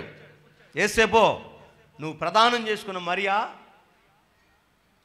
నీతిమంతురాలు, పోయి ఆమెను చేర్చుకో. ఈ అవమానాలు, ఈ నిందలు ఆయన మీదకి వస్తున్నాయని తెలిసినా యేసేపు యాక్సెప్ట్ చేశాడు. చేర్చుకుంటానయ్యా. త్యాగం తన జీవితంలో. గొల్లలు, జ్ఞానులు, సత్రం యజమాని, ఆ గొర్రెల దొడ్డి వాళ్ళ కొరకు ఇచ్చినటువంటి ఆ యజమాని, ఎంతమంది త్యాగాలు క్రిస్మస్లో ఉన్నాయో. వీరందరినీ ఈరోజు మనం కొనియాడతాం. ఇది కాదు, రేపు పరలోకంలో దేవుడు వారిని కనపరచడం చూస్తాం మనం. ఇలాంటివి మన జీవితంలో ఏమైనా ఉన్నాయా? ఒక్క పూట ఉపవాసం ఉందా? ఒక పూట మోకాల జీవితం ఉందా? ఒక రోజంతా మీ చుట్టాల కొరకో, మీ స్నేహితుల కొరకో, ఈ గ్రామం కొరకో, నశించిపోతున్న ఆత్మల కొరకో సువార్త చెప్పడానికి వెళ్ళిన ఆ సమయం, ఆ అనుభవం ఉందా? దేవుని మందిరం కొరకు నీ లాభాన్ని వదిలిపెట్టి అక్కడే కూర్చొని పరిచర్య చేసిన ఆ ప్రయాస, శ్రమ ఉందా? ఏమైనా వెతికితే దొరికేయి. దేవునికి బహుమానం ఇవ్వడానికి, నేను ఆశీర్వదించడానికి వెతికితే దొరికే నీ జీవితంలో ఏమైనా ఉన్నాయా? పరీక్షించుకొని ఆలోచన చేసుకోండి. ఎందుకంటే దేవుని వాక్యంలో రాయబడిన మాట, మన పౌరస్థితి పరలోకంలో ఉంది, మన బహుమానం పైన ఉంది, మన మహిమ పైన ఉంది, మన ధనం పైన ఉంది. అందుకే యేసయ్య అంటాడు, మీ ధనాన్ని పరలోకంలో దాచిపెట్టండి. మీ ధనం ఎక్కడ ఉంటుందో మీ మనసు అక్కడ ఉంటుంది, ఆ బహుమానం అక్కడ ఉంటుందని. యేసయ్య కొరకు ఎంతగా పరిగెత్తడానికి కారణం ఏంటంటే, ప్రభు రాకడ ఆలస్యమై ఒకవేళ ప్రభు త్వరగా వస్తే, వెళ్ళిపోయినప్పుడు ప్రభు ఎదురు నిలబడినప్పుడు ఆ పరిశుద్ధులు, ఆ త్యాగం చేసిన సేవకులందరూ, విశ్వాసులందరూ ఆయన సమక్షంలో నిలబడినప్పుడు, వాళ్ళ మధ్యలో మనమున్నప్పుడు ఏమైనా ఒక ఘనత, పేరు పెట్టి మనల్ని పిలిచేటట్లుగా, ఇదిగో నా కోసం ఇలాంటి త్యాగం చేసావు, నా కుమారుడా ముందురా అని పిలవాలని తపనంతే. హల్లెలూయా, హల్లెలూయా. అందుకే యేసయ్యను బట్టి కాక వేరొక అతిశయం నాకు దూరమగును గాక. నేను ప్రిపేర్ అయి ఉంటా ఎలాంటి పరిస్థితి నేను ఫేస్ చేయడానికి. కాకపోతే అది ప్రభుకి అంగీకారమై ఉండాలి. ప్రభును బట్టే సంతోషించాలి యేసునామములో. ఆమేన్. వేరొక సంతోషం మనకు దూరమగును గాక. అందుకే మొదటి ఈ రోజు నుంచే, ఈ సంవత్సరాంతంలో ఇంతవరకు జరిగిన ఈ దినములన్నిటి పక్కన పెట్టి, రాబో సంవత్సరాలు ఒకవేళ అది మనకు జీవప్రదంగా, ఆయుష్కాలాన్ని పొడిగించే విధంగా రాబో సంవత్సరాలు మనకు కిరీటంగా దేవుడు ఇస్తే, ఆయన రాకడ ఆలస్యమై రాబోయే సంవత్సరాల్లో ప్రతికూలమైన వాటిని బట్టి, మనస్థితులను బట్టి, పరిస్థితులను బట్టి మనం దుఃఖపడి బాధపడేవారం కాక, లోక ఆశలను బట్టి దేవునికి దూరం అయ్యే ఉండేవాళ్ళం కాక, దేవుని రక్షణ బట్టి, దేవుని బట్టి ఎల్లప్పుడూ మనం సంతోషంగా బ్రతుకుదుము గాక. అందరూ చప్పలు కొట్టండి ఒకసారి. దేవునికే మహిమ కలుగును గాక. అందరూ తలలు వంచి కళ్ళు మూసుకోనండి, ప్రార్థన చేసుకుందాం. ఒక్క క్షణం అందరూ అలాగే తలలు వంచి కళ్ళు మూసుకొని,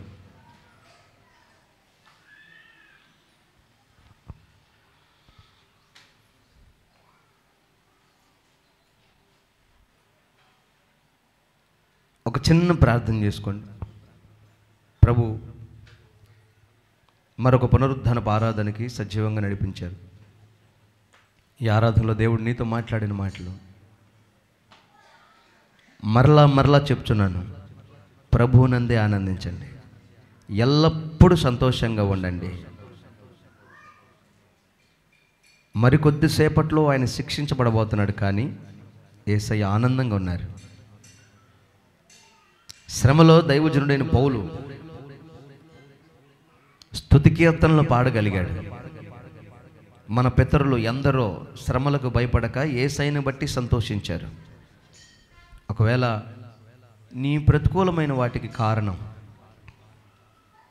నీ కుటుంబ సభ్యులే కావచ్చు, నీ సంతోషం పాడవడానికి కారణం నీ పిల్లలే కావచ్చు, కానీ దేవుని బట్టి సంతోషించడం అలవాటు చేసుకో. యేసయ్య చెప్తున్నారు, ప్రేమించు, ఇది నీకు ఆజ్ఞగా ఇస్తున్నాను. క్షమించు, విధేయత చూపించు. దేవుడు నిన్ను ఆశీర్వాదకరంగా ఆనందానికి వారసురాలను చేస్తాడు. ఇంకా ఒకవేళ లోకాశలను బట్టి దుఃఖపడుతున్నావేమో, వాటి విషయంలో ఒక తీర్మానం చేసుకో. దేవుని రాకడ సమీపమైంది, దేవునికి దగ్గరగా రా. లోకాశలను బట్టి దేవుడు నీకు ఇచ్చిన సంతోషాన్ని పాడు చేసుకోవద్దు. మన పౌరుషత్వం పరలోకంలో ఉంది, మన జీవం పరలోకంలో ఉంది. నీ హృదయాన్ని పరలోకంలో పెట్టు, పరలోకంలో నీకు వచ్చే మహిమ మీద పెట్టు. పరిస్థితులు, మనుషులు, లోకాశల వలన చింతించమాక. అసమాధానం, అశాంతి నీ గుండెలో ఉండకూడదు. నీ చింత ఆయన మీద వేయి. నీ ప్రార్థన బట్టి, నీ పరిచర్యను బట్టి, నీ సువార్తను బట్టి నువ్వు సంతోషంగా బ్రతకాలి. ఎల్లప్పుడూ సంతోషంగా ఉండాలి. అలాగనొక తీర్మానం చేసుకో. ఇహలోక బంధాలు విడచి నీ ఎదుటే నేను నిలచి, నీవిచ్చు బహుమతులు నే స్వీకరించి నిత్యానందముతో పరవశించు వేళ ఏమౌదునో ఏమౌదునో అమన్ ఏమౌదునో నేనేమౌదునో ఏమౌదునో నేనేమౌదునో ఎవరో సమీపించలేని తేజస్సులో నివసించు నా యేసయ్యా. నీ మహిమను ధరించిన పరిశుద్ధులు నా కంట పడగానే, నీ మహిమను ధరించిన పరిశుద్ధులు నా కంట పడగానే ఏమౌదునో నేనేమౌదునో ఏమౌదునో నేనేమౌదునో ఏమౌదునో నేనేమౌదునో ఏమౌదునో నేనేమౌదునో పరలోక మహిమను తలచి నీ పాద పద్మములపై ఒరిగి పరలోక మహిమను బిగ్గరగా పాడదామా? ఆమేన్. yes పరలోక సైన్య సమూహాలతో కలసి నిత్యారాధన నే చేయు ప్రశాంత వేళ, పరలోక సైన్య సమూహాల నిత్యారాధన నే చేయు ప్రశాంత వేళ ఏమౌదునో ఏమౌదునో నేనేమౌదునో ఏమౌదునో నేనేమౌదునో ఏమౌదునో నేనేమౌదునో జయించిన వారితో కలసి నీ సింహాసనమునే చేరగా, జయించిన వారితో కలసి నీ సింహాసనమునే చేరగా, ఎవరికి తెలియని ఓ క్రొత్త పేరుతో నిత్య మహిమలో యేసయ్యా, ఎవరికి తెలియని ఓ క్రొత్త పేరుతో నిత్య మహిమలో నిత్య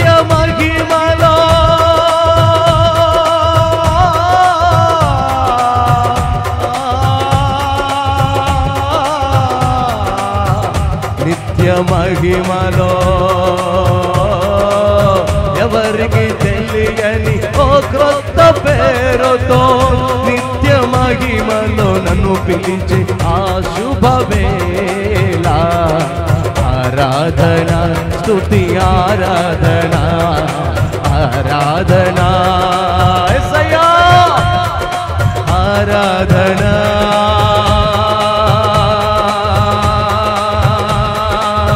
యేసయ్యా యేసయ్యా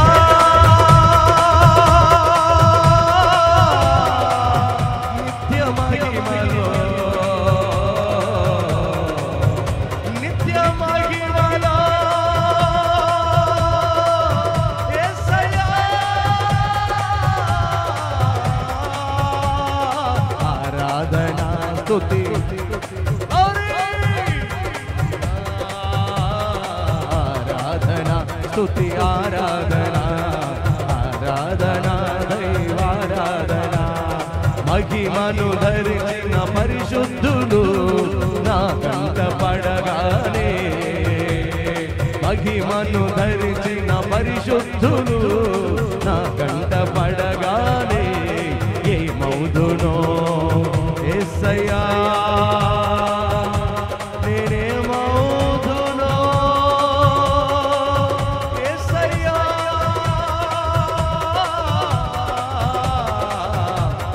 ఆరాధన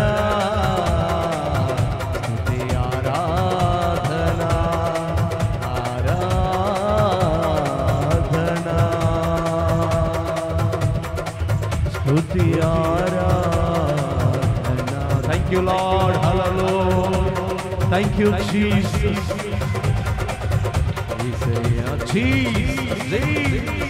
మీ కృపాభిషేకం ఒక్కొక్కరి మీద ఎల్లప్పుడూ ఎల్లప్పుడూ ఈ ఆత్మలో ఆనందించే కృప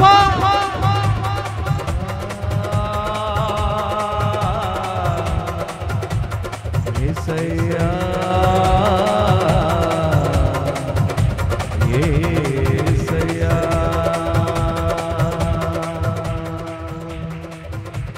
యేసయ్యా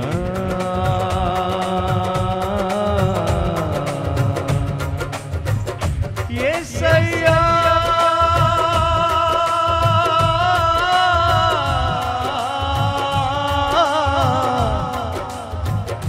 యేసయ్యా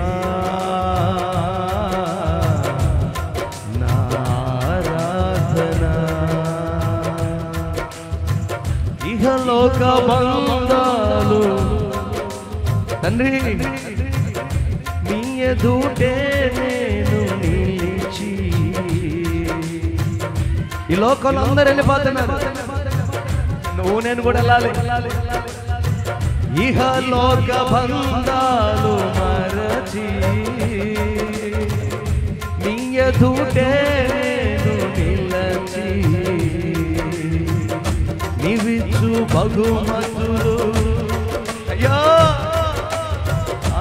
నీవిచ్చు బహుమతులు నే స్వీకరించి నిత్యారాధన హల్లెలూయా నిత్యారాధన ఆరాధన గోరి గోరి ఆరాధన నిత్యారాధన ఆయన యందే ఆనందించండి మరలా మరలా చెప్పుచున్నాను ప్రభువును బట్టి ప్రభువులోనే ఆనందించండి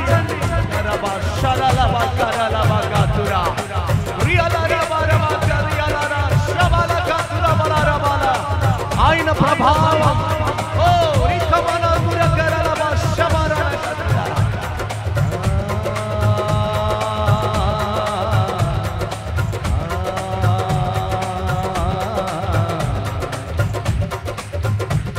నిత్య ఆరాధన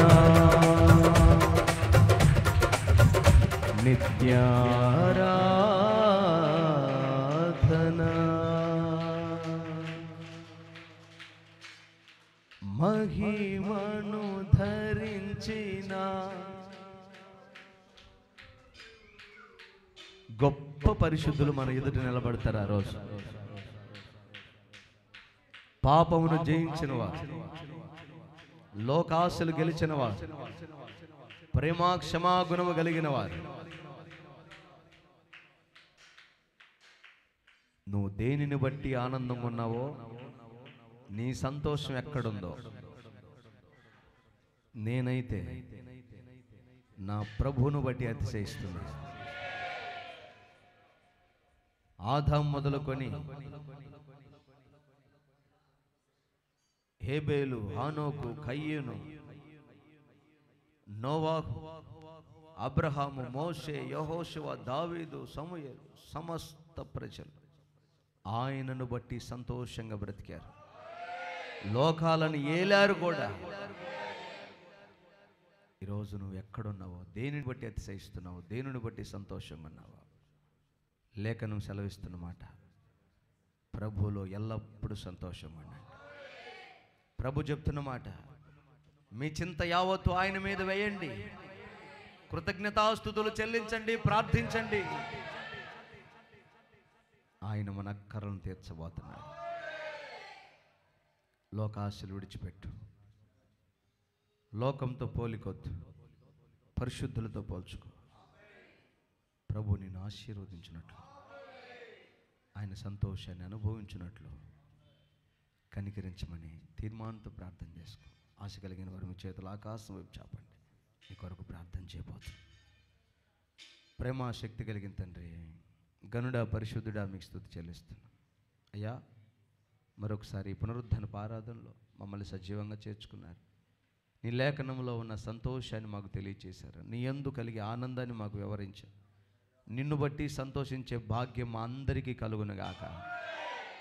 ఈ శ్రమలు, ఈ బాధలు, ఈ వ్యాధులు, ఈ కష్టం, ఈ కన్నీళ్ళు, ఈ అప్పు, మీ ప్రేమ ఇదంటే చాలా చిన్నవి ప్రభా.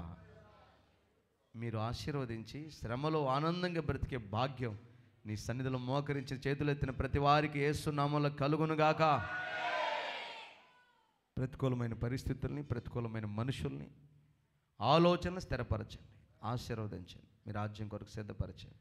మీరు అక్కడ ఆలస్యమైతే మరికొంతమందిని సంపాదించి మీ కొరకు సిద్ధపరిచే భాగ్యము దయచేయమని, ఆటంకాలు తొలగించమని, చెరువు వచ్చిన బిడ్డలందరినీ దీవించి ఆశీర్వదించమని, ఈ సంవత్సరం అంతంలో మీ కృప వెంబడి కృప నూతనపరచమని నజరేయుడైన యేసు శక్తిగల నామములో ప్రార్థించి వేడుకుంటున్నాం తండ్రి. ఆమేన్. మన తండ్రి అయిన దేవుని ప్రేమ, కుమారుడైన యేసుక్రీస్తు కృప, మన మధ్యలో ఉన్న పరిశుద్ధాత్మ దేవుని సహవాసము, సన్నిధి మనకు సకల కోటి పరిశుద్ధులకు, ఈ ఆరాధనకు చేరి వచ్చిన వారికి లైవ్ ద్వారా ఇంతవరకు వాక్యం అంగీకరించి తీర్మానంతో ప్రార్థించిన ఒక్కొక్కరికి సదాకాలం తోడైండి నడిపించునుగాక. ఆమేన్. హల్లెలూయా, హల్లెలూయా, హల్లెలూయా. ఆమేన్. దయచేసి ఒక క్షణం కూర్చుందాం.